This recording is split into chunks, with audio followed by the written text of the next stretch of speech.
Welcome back to the deep dive. I'm really excited you've joined us today because we are about to plunge headfirst into the very latest strategic and financial pulse of a true global technology giant, Alibaba Group. And look, this isn't just about, parsing through a stack of numbers. It's really about uncovering the deep-seated strategic moves and the, enormous calculated bets that are actively shaping their future right now, especially in two absolutely critical domains. All right, let's unpack this. Our main sources today, they're Alibaba Group's official June quarter 2025 results announcement and their detailed financial presentation. Now, these aren't just dry documents, they're packed with critical insights, believe me. And our mission today is to cut through all the data, the financial jargon, the corporate speak. We're here to highlight Alibaba's core strategic pivot, their performance in key high-stakes areas like e-commerce and AI, and importantly, what all these trends might mean, not just for Alibaba, but for the broader digital economy as a whole. You, our listener, you're going to walk away from this deep dive with a real shortcut to being incredibly well-informed about one of the world's most influential tech companies. And the big question we'll be exploring, I think, is this. Is Alibaba successfully pulling off this bold strategic pivot, moving from a sprawling, diverse empire to a more focused, agile tech giant? Or are these significant investments maybe masking deeper, more complex challenges? Well, what's fascinating here, and you really hit on it, is that Alibaba themselves are clearly framing this moment as a new chapter of entrepreneurship. That's their term. So this isn't just your standard quarterly report we're dissecting here.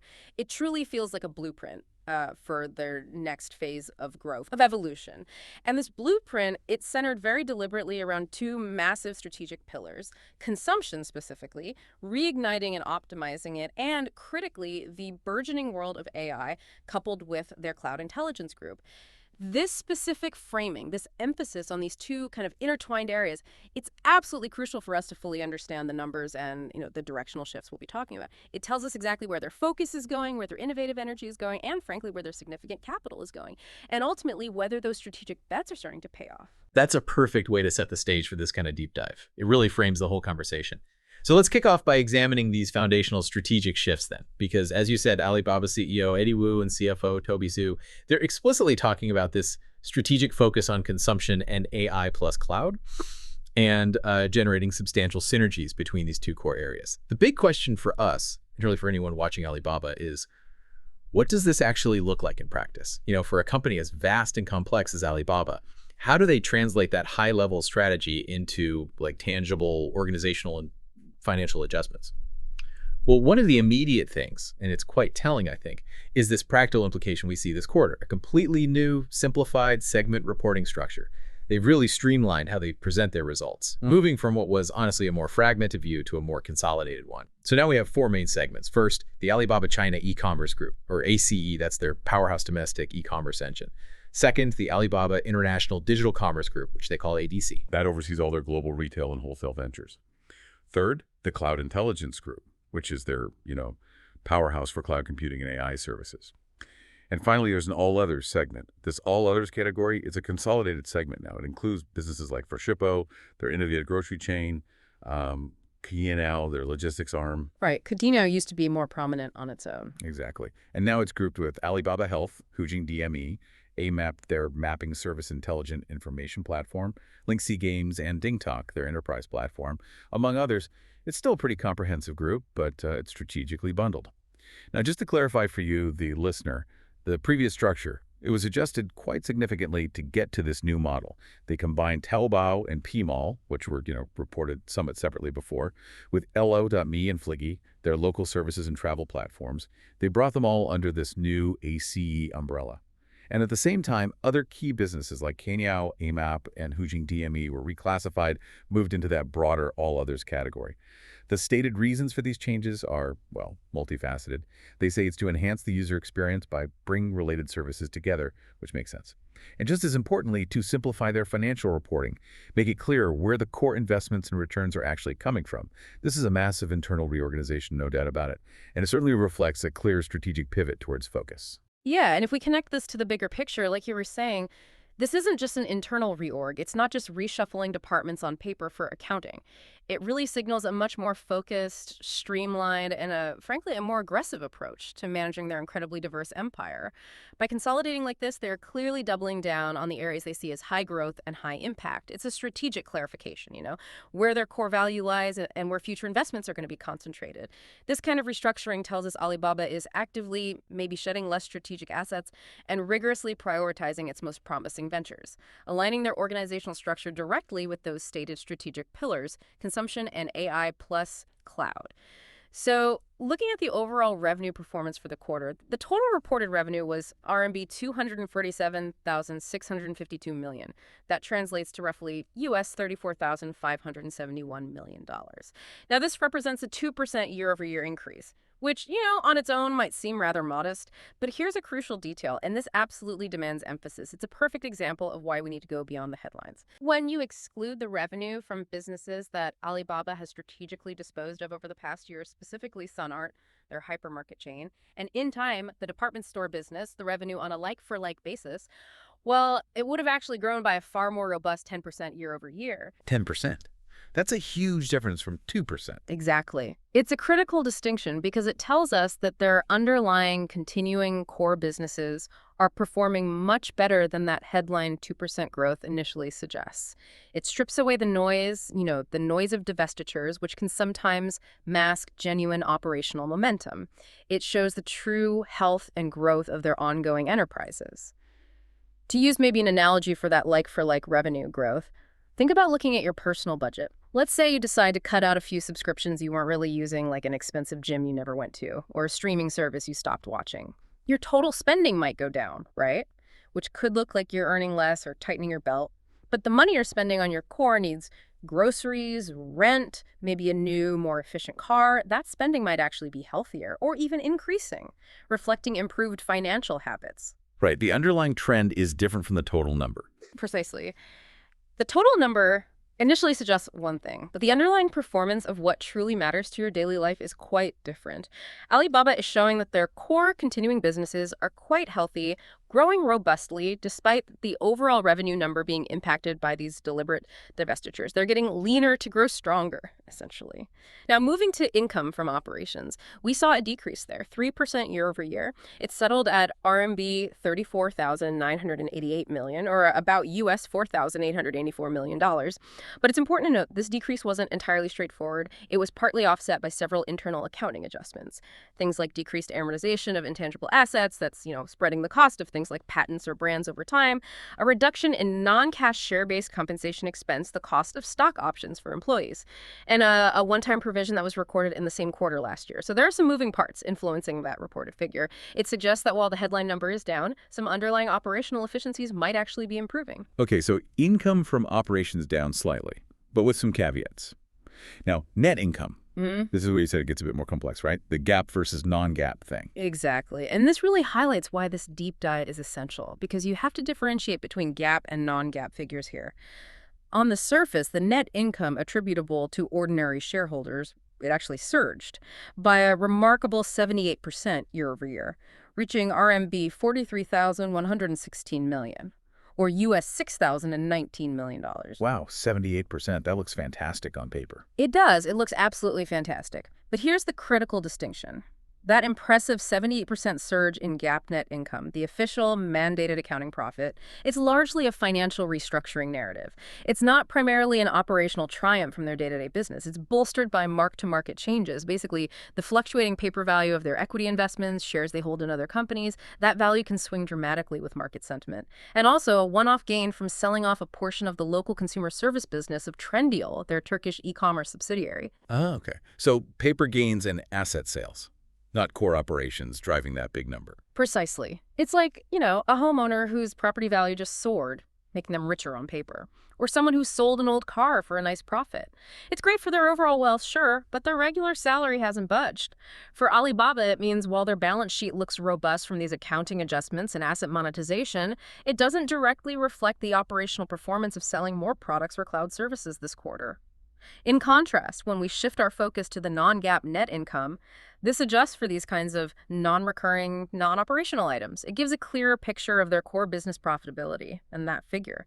It actually decreased 18% year over year to RMB 33,510 million, or US $4,678 million. Down 18%. Okay, that's a very different picture. Very different. And similarly, non-GAAP diluted earnings per ADS, that's American Depository Shares, basically how U.S. investors own Alibaba shares, that also decreased 10% year over year to RMB 14.75, or US $2.06.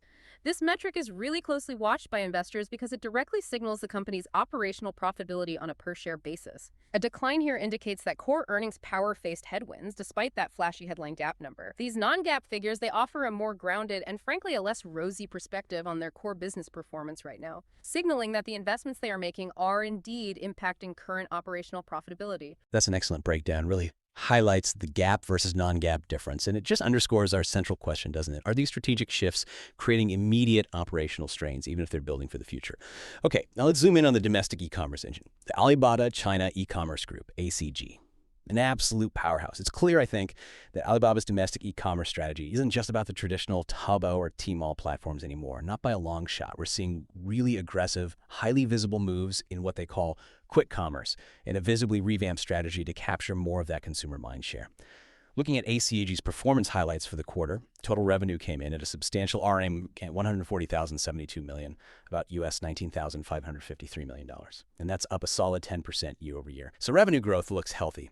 However, the adjusted EBITDA for ACG, that's earnings before interest, taxes, and amortization, a key measure of operational profitability before certain non-cash expenses that actually decreased by a significant 21%, down to RMB 38,389 million, or US $5,359 million. That's a pretty noticeable divergence, right? Revenue up 10%, adjusted EBITDA down 21%. What exactly is happening there? Is this cause for concern, or is it a calculated part of their strategic pivot? That decrease in adjusted EBITDA for ACG is definitely a critical point. But, crucially, it seems to be a direct consequence of their strategic investments.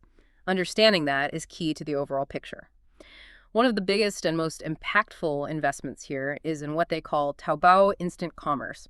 They officially launched this on the Taobao app at the end of April 2025. It essentially transforms Taobao into a robust platform for on-demand delivery. Its explicit purpose is to meet consumer needs for immediate delivery across a really wide range of product categories. And this isn't just about food delivery anymore. It includes groceries, consumer electronics, even apparel, getting things to consumers incredibly fast. So competing directly with the likes of Meituan and others in that space.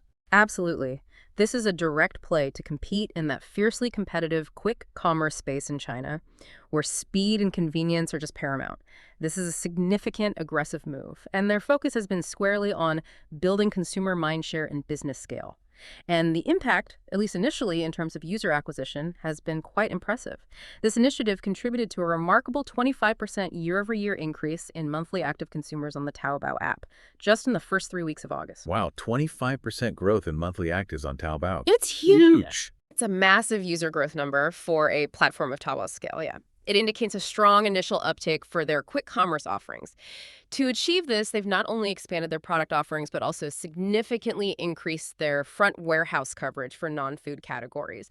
These are, smaller distribution centers located strategically close to urban populations to enable that rapid delivery. And they're leveraging synergies across Alibaba's broader ecosystem too, optimizing supply chains, tapping into existing user bases, integrating membership benefits, trying to create a seamless, integrated, quick commerce experience. So to directly answer your question about the 21% decrease in ACE adjusted EBITDA, yes, it is directly attributed to the substantial investment in Taobao Instant Commerce. This includes not just the logistics and infrastructure costs, but also significant spending on user experiences, big user acquisition campaigns, and the underlying technology to power this rapid delivery network. This isn't, in my view, a sign of core business weakness. It's a deliberate strategic spend. Alibaba is consciously trading off short-term operational profitability to capture market share and user loyalty in a rapidly evolving, highly competitive quick commerce landscape. Okay, so it's a calculated bet. Spending now for dominance later. Makes sense. Exactly. They're making a calculated bet that this aggressive investment now will yield significant long-term returns in user engagement and market dominance. And beyond this bold push into quick commerce, it's worth noting that Alibaba's traditional e-commerce segments within ACH also showed strength. Their core monetization capabilities remain robust. Customer management revenue, things like merchant advertising services, commissions from sales that grew a healthy 10% year over year to RMB 89,252 million, or US $12,459 million. This growth was driven by two key factors. First, an improvement in their take rate, which is the percentage Alibaba earns from transactions on its platforms. This improved partly due to introducing software service fees last September, a new monetization lever. And second, there was increased penetration of Tui, which is one of their sophisticated data-driven advertising tools. It helps merchants promote products across the entire Alibaba ecosystem. So merchants are still finding value in spending on their platform tools. It seems so. It indicates their core monetization engines are becoming more efficient and merchants are finding value in their advertising solutions. Additionally, direct sales, logistics, and other revenue under e-commerce increased 7% year over year to RMB 29,325 million, US $4,093 million. This was primarily due to an increase in revenue from their logistics services, particularly Cainiao supporting their e-commerce platforms. But this growth was partly offset by a planned reduction of some of their direct sales businesses. This points to a strategic reevaluation, doesn't it? Which direct sales businesses they want to prioritize, likely divesting from lower margin or less strategic ventures to focus resources elsewhere within ACG. Right, trimming the fat, so to speak, to focus on the core. Pretty much. And user engagement and loyalty are also a big focus. Alibaba reported success during the big 6.18 shopping festival, noting strong consumer growth on the Taobao app. They achieved this by implementing user-friendly promotion mechanisms, simplifying discounts, making deals easier to find, and increasing support from merchants who provide high-quality products and excellent customer service. This dual focus on both consumers and good merchants helps solidify their platform's value proposition. And a key indicator of their success in customer retention, especially high-value users, is the growth of their 88 VIP members. That's their highest spending consumer group, getting premium benefits across the ecosystem. This elite group surpassed 53 million members, showing double-digit year-over-year growth. 53 million VIP members. That's a significant base of loyal spenders. Absolutely. Alibaba is clearly prioritizing retaining and enhancing the value proposition for these most valued customers. They know their outsized importance to overall revenue and platform stickiness, and more specifically on the quick commerce revenue itself. That dedicated segment saw a 12% year-over-year increase, reaching RMB 14,784 million, or US $2,064 million. This was mainly due to significant order growth, which directly resulted from that aggressive rollout of Taobao Instant Commerce we discussed, shows real-time traction. Finally, their China commerce wholesale revenue also grew a solid 13% to RMB 6,711 million, or US $937 million, driven primarily by an increase in revenue from value-added services for paying members on that wholesale platform. So merchants on the wholesale side are also finding value. So yeah, a lot of deliberate moves and substantial investments playing out in their incredibly vital domestic market. Absolutely. It's clear they're not just standing still in China. They're actively reshaping their core e-commerce engine, making some costly, but yeah, potentially game-changing bets. Now, let's shift our gaze. Let's go global. Let's talk about the Alibaba International Digital Commerce Group, or ADC. So what does all this mean for Alibaba's international ambitions? The numbers here actually tell a pretty exciting story, I think. Revenue growth, yes, but maybe more importantly, a remarkable improvement in efficiency. That suggests a strategic maturation of their global operations, doesn't it? That's exactly right. ADC has shown really solid progress on both fronts. Overall revenue for ADC grew an impressive 19% year over year, reaching RMB 34,741 million, or US $4,850 million. But what's particularly noteworthy, and this is a key detail that speaks volumes about their disciplined approach to international expansion, is that ADC significantly narrowed its loss year over year and quarter over quarter. It brought it very close to break-even. Close to break even internationally. That's a big deal. It's a huge deal. This is a crucial metric for evaluating growth-oriented segments because it shows they're not just chasing growth at any cost. They're becoming much more efficient, much more financially sustainable. The adjusted EBITDA loss was dramatically reduced to just RMB 59 million. That's only US $8 million, down from a substantial loss of RMB 3,706 million in the same quarter of 2024. The report highlights this as an astounding 98% improvement in terms of positive growth rate for narrowing losses. That's a huge swing towards operational profitability in a highly competitive global market. So what's driving that, both the growth and the massively improved bottom line? While the drivers seem pretty clear and multifaceted, there was strong performance across their cross-border businesses, indicating that their strategy of connecting global sellers with global buyers is gaining traction. Specifically, international commerce retail revenue increased 20% to RMB 28,395 million, US $3,964 million. This growth was primarily fueled by increased revenue from AliExpress, their global B2C platform known for affordable goods, and Trendyol, their rapidly growing e-commerce platform in Turkey. Both platforms are demonstrating strong user adoption and monetization. But a significant factor behind those narrowed losses is a laser focus on improved operating efficiency. They've seen substantial gains in AliExpress's operating efficiency, meaning they're getting more out of every dollar spent on logistics, marketing, technology. And this enhanced efficiency extends across various other businesses within the ADC group, including Alibaba.com, their B2B wholesale platform, Lazada, their Southeast Asian e-commerce arm, and Trendyol.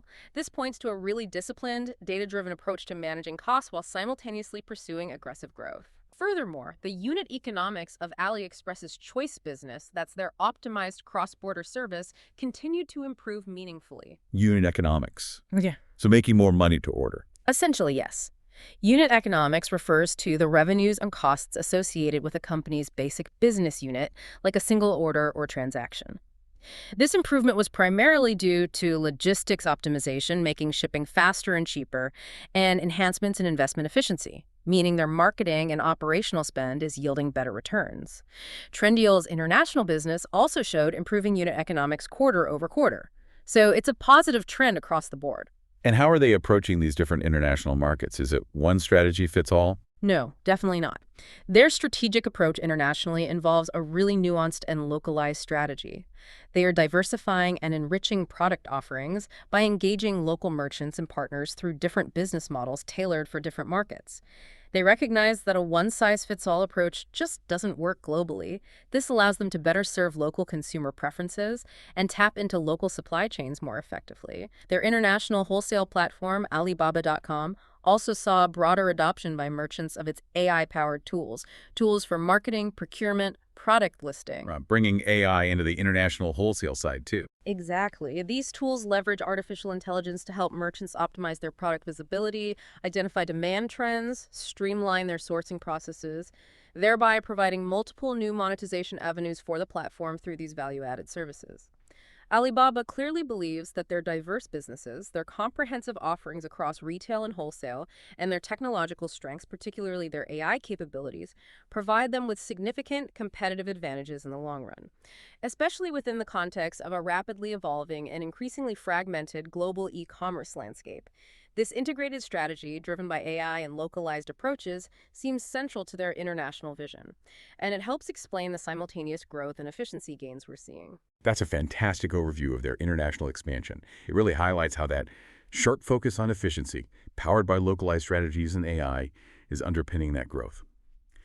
Okay, now let's turn to what is arguably the most future-forward and maybe the most exciting aspect of Alibaba's strategy: their cloud intelligence group and the massive accelerating push into artificial intelligence. All right, let's unpack this. Alibaba isn't just doing AI. Their cloud business is a huge foundational enabler for all of it.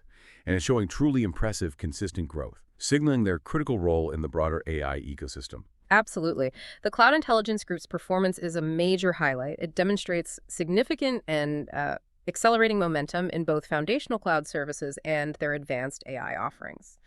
Their revenue for the quarter reached RMB 33,398 million, or US $4,662 million. That's a substantial 26% increase year over year.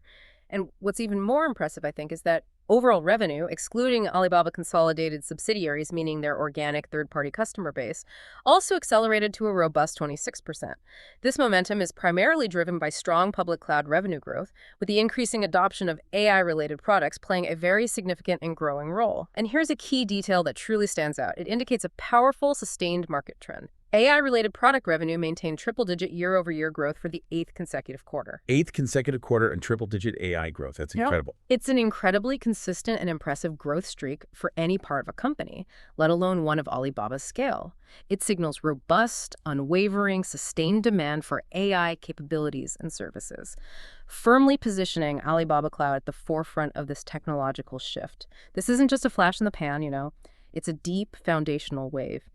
As AI demand continues to grow rapidly across industries, they're also seeing a corresponding increased demand for compute power, storage solutions, other public cloud services, all essential to support this widespread AI adoption and the massive data processing it requires. To maintain this market leadership and capitalize on the AI boom, they are continuing to invest heavily in customer growth, in technology innovation, including developing new cutting-edge AI products and services designed to increase cloud adoption specifically for AI workloads. And are others noticing this? Is there external validation of their AI cloud position? Yes, definitely. This strong position in providing critical infrastructure for the burgeoning generative AI, Gen AI market, has been recognized by external independent bodies. Omdia's prestigious Market Radar, Gen AI Cloud Titans in Asia and Oceania 2025 report specifically highlighted Alibaba Cloud.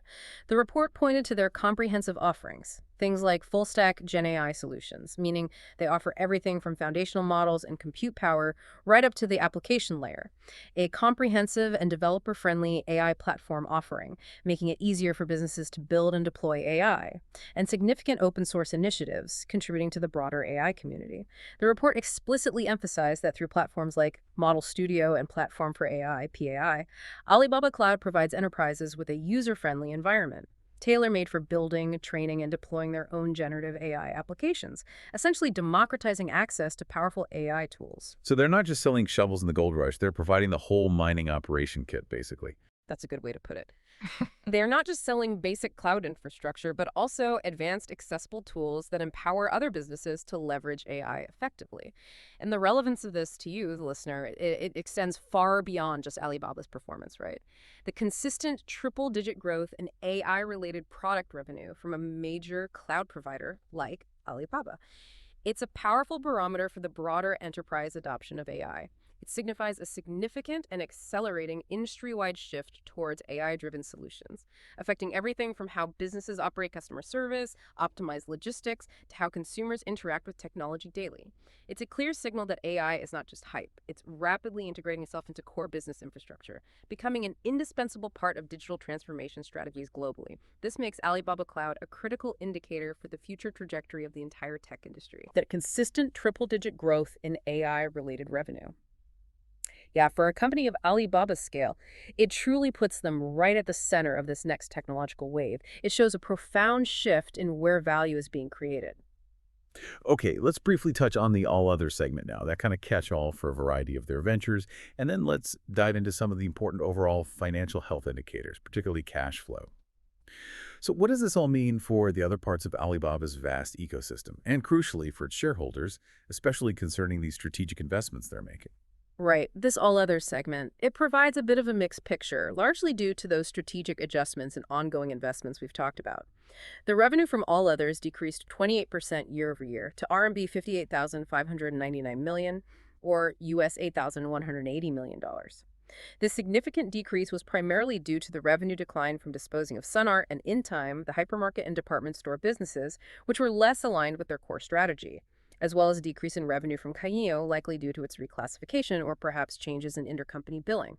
Okay, so divestments driving the headline decline there, but any bright spots within all others? Yes, exactly. That overall decline was partly offset by healthy increases in revenue from Freshippo, their innovative new retail grocery chain, Alibaba Health, their digital healthcare platform, and Emap, their mapping and navigation service. This demonstrates that while the segment's top-line revenue is impacted by divestments, there's still growth happening in other key strategic areas they're retaining and building. Now, on the profitability front for all others, the adjusted EBITDA was a loss. RMB 1,415 million, or US $198 million. This represents a widening of the loss compared to the previous year, when it was about RMB 1,077 million.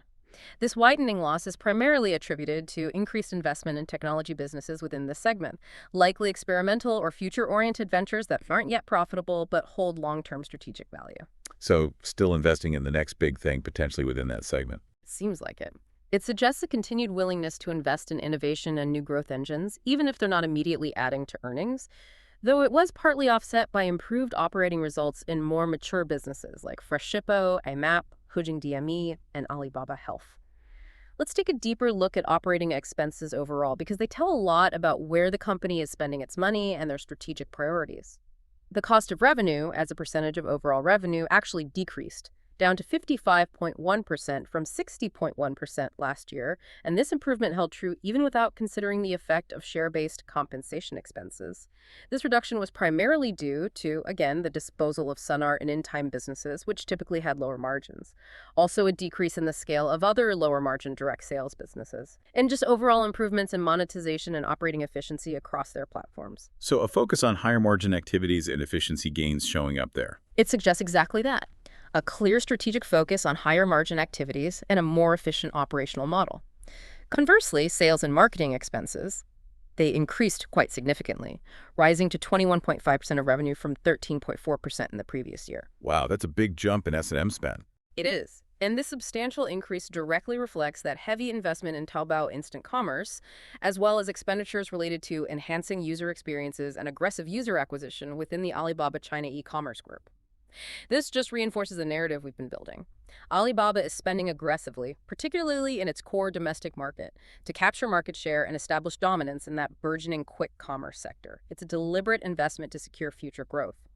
General and administrative expenses, on the other hand, saw a welcome decrease, down from 5.5% to 3.0% of revenue. This reduction was primarily due to a one-time provision for shareholder class action lawsuits that occurred in the same quarter last year, which artificially inflated those figures back then. So this quarter's figure represents a more normalized, efficient spending level after that one-off event. Share-based compensation expense also decreased by 14% to RMB 3,545 million, US $495 million. This was largely due to a decrease in Alibaba Group awards, as they've increased the proportion of long-term cash incentives instead. Interesting, shifting from stock to cash incentives potentially. Yeah, it indicates a shift in their compensation strategy, potentially aiming to align employee incentives more closely with long-term performance and retain talent through different mechanisms. Now, regarding cash flow, this is where the implications of their strategic investments become particularly evident. The net cash provided by operating activities decreased 39% year over year to RMB 20,672 million, US $2,886 million. And here's a really significant insight that ties directly back to our central question about strategic pivots. Free cash flow actually swung dramatically, from a healthy inflow of RMB 17,372 million in June 2024 to a substantial outflow of RMB 18,815 million, US $2,626 million in June 2025. An outflow. So they spent more cash than they generated operationally after investments. That's a very important shift. A very important and notable shift to understand, yes. And the reason for this free cash flow outflow, it links directly back to the strategic pillars we've been discussing all along. This significant decrease was mainly attributed to the increase in our cloud infrastructure expenditure. That's a substantial cost of building out and upgrading their data centers and computing power to support that burgeoning AI demand, and the investment in Taobao instant commerce, which requires massive capital for logistics, warehousing, marketing. So Alibaba is actively spending its cash, effectively going into an investment mode, investing heavily in these two core growth areas, building out cloud infrastructure for AI, and aggressively expanding quick commerce domestically. So it's not that the business isn't generating cash, it's that they're reinvesting it heavily, plus more. Exactly. It's a deliberate capital allocation strategy, prioritizing future growth and market positioning over immediate cash generation. In terms of shareholder returns, though, even amidst these significant investments, Alibaba demonstrated a continued commitment. During the quarter, the company repurchased 56 million ordinary shares, equivalent to 7 million ADSs, for a total of US $815 million in the US market. And here's a key figure for shareholders. They still have a substantial US $19.3 billion remaining in their share repurchase program, authorized through March 2027. $19 billion still authorized for buybacks. That's a lot. It is. It demonstrates a continued multi-year commitment to returning value to shareholders, even while making these significant investments in growth. It signals confidence, I think, in their long-term prospects. And as of June 30, 2025, the company maintained a strong financial cushion, RMB 585,663 million, that's about US $81,755 million in cash and other liquid investments, providing ample liquidity to fund their strategic initiatives.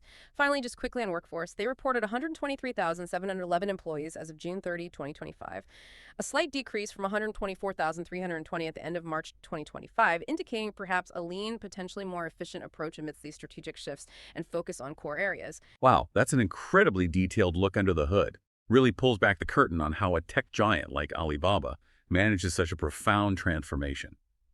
So, to wrap up this deep dive, we've clearly seen two major strategic pillars emerge with robust, almost aggressive investment. First, that ambitious push into quick commerce, firmly centered on reigniting and owning digital consumption. And second, the undeniable accelerated growth in AI, coupled with their powerful cloud intelligence group. We also noted that interesting paradox in their financial narrative, didn't we? Strong GAAP net income, yeah, but largely driven by non-operational gains like investment revaluations, contrasting sharply with adjusted EBITDA and that significant free cash flow outflow. These latter figures really reflect the substantial strategic investments being made. It's a company actively shaping its future, often at a short-term operational and cash flow cost, but with a clear long-term vision. Yeah, and this raises an important question for all of us, I think, directly addressing our central theme. Alibaba's latest results paint a very clear picture of a company actively and perhaps aggressively reshaping itself.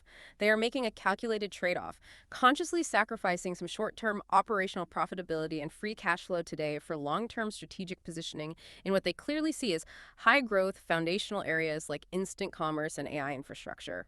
For you, the listener, this isn't just about one company's balance sheet, right? It's a real-world live case study in how major tech players are betting big on the future of digital consumption and artificial intelligence.